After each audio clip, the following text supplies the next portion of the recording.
연극을 한 편 추천해 주시죠. 네네. K K랑 연관되는 공연을 네네네. 얘기를 해보고 싶은데 뭐 가장 한국적인 것이 가장 세계적이다 이 말이 어떻게 보면 굉장히 상투적으로 들릴 수도 있어요. 근데 제가 2015년도에 파리 공연 때 이 문장을 가장 감동적으로 체험했던 것 같아요.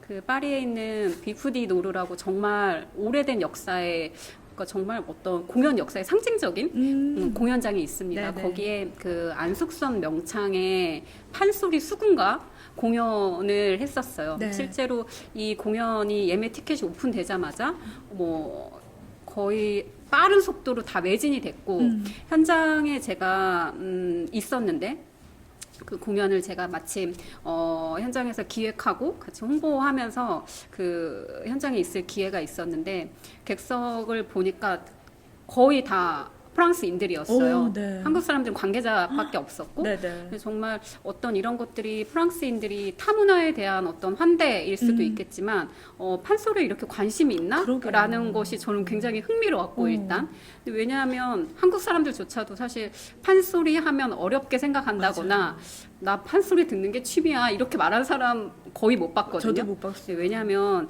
제가 그날 사실 공연이 끝나자마자 전원이 다 일어나서 객석에 전원이 일어나서 10분간 기립박수가 이어지는 거예요. 근데 네네네. 그 장면이 제가 너무 놀랐거든요. 정말 놀랍네요. 너무 감동적이었는데 왜 그랬을까를 제가 생각을 질문 하나 해도 해봤던 돼요? 것 같아요. 근데 그 판소리를 그러면 프랑스어로 하신 게 아니죠, 그쵸? 자막이 나와요? 자막이었습니다. 아, 그러니까 네네네. 이게 저도 그날의 성공 요인은 그 자막 번역이었던 것 같아요. 아, 그렇군요. 그러니까 판소리가 사실 음악성과 문학성이 동시에 있는 네. 전통 문화 예술이죠. 왜냐하면 왜 한국 사람들이 그리고 젊은이들이 판소리에 크게 흥미를 못 느낄까를 좀 생각을 해봤더니 저 또한 그 판소리 수군가를 막 하시면 대사가 잘 안 들리는 거예요. 맞아요. 그래서 그 스토리텔링에 좀 깊게 빠져 들어가야 막 웃음도 나오고 재밌고 이럴 텐데 그냥 그 노랫가락에 다 좀 묻혀서 대사 전달이 잘 안 돼서 저도 약간 감정이입이 안 됐었나라는 생각이 들었는데 그날 사실 1등 공신은 그 번역을 하신 부부였어요. 한국인 여성과 그 프랑스 남성이 실제로 결혼을 하셔서 이 한국 문화를 프랑스에 알리는데 아주 앞장서시는 박사 부부세요. 그래서 당연히 이런 한국 문화에 대해서 잘 캐치하고 있는, 잘 알고 있는 한국 여성과 또 프랑스의 제일 어려운 게 사실 유머 코드를 전달하는 거잖아요. 맞아요. 어떤 번역 중에 제일 힘든 게 웃게 만드는 일이라고 맞아요. 하더라고요. 네. 그런데 진짜 그 공연이 이루어지는 가운데 다 아주 정확한 포인트에서 다 웃고 계시고 와. 이게 감정의 교류가 되는구나라는 네. 생각을 제가 했던 것 같아요. 예를 들어 그 수군가에서 정말 재밌는 게 그 토끼 배 가르는 대목이거든요. 그 거기에 나오는 어떤 해학적인 설명이 정말 재미있어요. 근데 이게 잘 번역이 돼서 자막 처리가 됐기 때문에 프랑스인들도 진짜 손뼉을 치면서 웃는 이 장면들이 박장돼서 네, 그러니까 이 문학성이 전달될 수 있구나. 그리고 그 번역에 아주 미묘한 걸 잘 살려낸 그 번역가 부부의 공이 굉장히 컸구나라는 생각이 들었고, 한편 그 우리가 왜 판소리에 대해서 조금 관심을 가지지 않을까라는 생각을 했을 때, 한국인들 대상으로도 그 한글 자막을 넣어보면 어떨까라는 생각이 들었어요. 그래서 그 자막을 보면서 조금 더 이야기에 빠져들면 판소리라는 게 사실 그 이야기를 들려주는 공연 형식이거든요. 그렇죠. 그래서 그렇게 좀 한글 자막을 넣으면 젊은 관객들도 좀 더 재미있게 판소리를 접할 수 있지 않을까. 프랑스인들도 이렇게 사랑하는 판소리를 우리도 좀 더 가깝게 즐기면 좋겠다. K 판소리 맞아요. 한번 같이 즐겨보시고 조금 더 관심 가지시면 좋을 것 같아요. 네,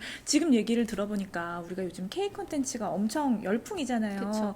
지옥이라든지 오징어 게임이라든지. 네, 그 K 콘텐츠 열풍을 뒤에서 약간 이렇게 완전 이렇게 떠받들어 주신 분들이 K 번역이라는 생각이 드네요. 맞아요. 번역 정말 중요하네요. 네, 반대로 이제 우리가 내가 봤던 이 작품 K 컨텐츠 되기에 충분하다 추천해주는 시간을 가져도 재밌을 것 같아요. 그래서 오징어 게임을 제가 이제 컨텐츠를 보면서 좀 생각을 했었던 거는 결국에는 한국 사람들이 정말 잘하는 게 어떤 전 세계인들이 공감할 수 있는 그 포인트를 정말 잘 잡는 것 같아요. 사실 오징어 게임, 그러니까 뭐 외국인들이 되게 그 오징어도 사실 잘 먹지도 않고 맞아요. 냄새 난다고 싫어하잖아요. 도대체 오징어 게임이라는 건 정말 상상도 할 수 없는 단어의 조합이잖아요. 근데 그 이야기의 메시지는 결국에는 제일 밑바탕인 사람이 어떻게든 인생을 걸고 그러니까 인생 역전을 한번 해볼 수 있는 기회라는 어떤 그 모두의 경쟁심 이런 것들은 누구에게나 인간이라면 누구나 한번 나이가 인생 밑바닥까지 떨어졌지만 한번 어떤 뭔가를 올인을 해서 이걸 역전시킬 수 있으면 이걸 한번 해볼 수 있지 않을까라는 이 코드는 아 그래 뭐 프랑스인이든 뭐 미국인이든 다 한번 생각해볼 수 있는 맞아요. 일이구나라는 생각이 들어서 이 어떤 스토리텔링의 주제를 정말 잘 잡았다라는 생각이 들었어요. 그래서 K 컨텐츠가 되려면 그 보편성과 특수성 사이에서 되게 줄다리기를 잘 해야 한다고 생각을 해요. 동시대의 모든 지구인들이 공감할 만한 이야기이면서도 한국적인 상황이 좀 독특하게 드러나야지 이게 또 조미료가 되는 그렇죠. 거잖아요. 지옥 같은 경우는 그 화살촉이라는 어떤 되게 극단주의 유튜버가 있어요. 한국의 일부 유튜버들을 떠올리게 하는 분명 그런 측면들이 있거든요. 그래서 되게 흥미로웠고 저는 근데 그 K 에세이를 한번 사기에서 좀 화제가 되게 만들어보고 싶어요. 오. 왜냐면 우리가 그동안 뭐 한강 작가의 소설이라든지 아니면 82년생 김지영이라든지 몇몇 작품은 해외로 수출이 되어서 너무나 좋은 평가를 받았죠. 소설의 경우에는. 그런데 유독 에세이의 경우에는 이 K 에세이가 별로 잘 세계인에게 주목받지 못한다는 느낌이 드는 거예요. 그런데 저는 K 에세이가 굉장히 재평가되어야 하는 어떤 장르라고 생각을 하거든요. 그렇게 네. 해외에 소개해보고 싶으신 작품이 있나요? 에세이 너무 작품 중에? 많고요. 왜냐면은 우리나라 여성들이 그 작년에 되게 화제가 됐던 명랑한 은둔자라는 캐롤라인 랩이라는 여성 작가의 에세이가 있거든요.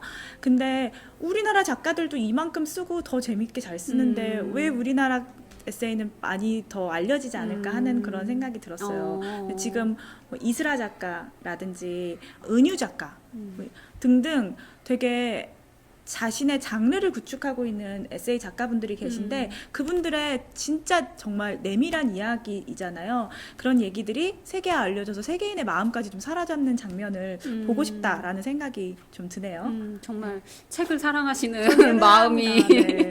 전해지네요. 네, 그렇습니다.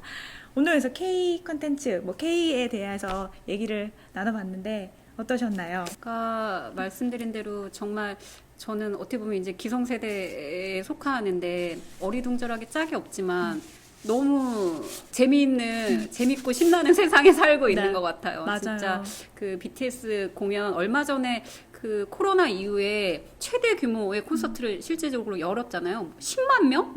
3일 공연에 10만 명이 들어왔다고 하는데 그 스테디움 역사상 뭐 이런 일도 없었다고 하고 근데 그런 장면들을 보면 정말 너무 가슴이 벅차는 거예요. 아, 우리 이런 코드가 같이 공유가 되는구나. 그리고 심지어 뭐 한국말로 같이 떼창을 하잖아요. 그렇죠. 그러니까 이 모습도 이전에는 사실 뭐 해외 팝스타가 내 안에서 들어오면 우리는 영어로 이 떼창으로서 보답을 했는데 이제는 거꾸로 돼서 아, 진짜 BTS 노래를 한국말로 다 이 떼창하는 이 분위기가 정말 이제는 실감이 되는 것 같고 맞아요. 아, 그 이거- 최근에 옥스퍼드 사전에 한국어 26개가 등재가 됐대요. 맞아요. 그 기사 그랬다고 보셨어요? 하더라고요. 네. 거기 보면은 뭐 당연히 떠오르는 것들 있죠. 뭐 갈비, 김밥 이런 음식들 진짜 K푸드 엄청 유명해졌죠. 치킨, 치맥 이런 것들이 막 등재가 됐는데 거기 이런 것도 막 등재가 돼. 동치미 아니 대박 이런 약간 감탄사도 등재가 됐다고 하더라고요. 이런 현상을 보면은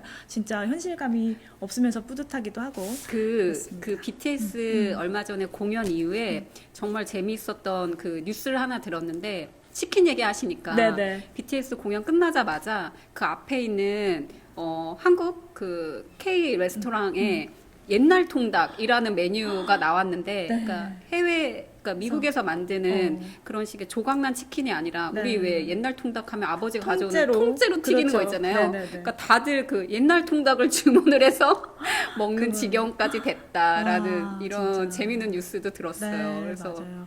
여러 가지 음식들도 한국 음식들도 이렇게 소개가 될 수 있구나. 생각이 들더라고요. 네, 이렇게 오늘 K를 생각한다라는 주제로 이야기 나눠봤습니다. 저희와 나눈 K 이야기가 흥미로우셨다면 구독과 좋아요를 눌러주세요. 네, 저희는 다음 시간에 다시 찾아오겠습니다. 감사합니다. 감사합니다.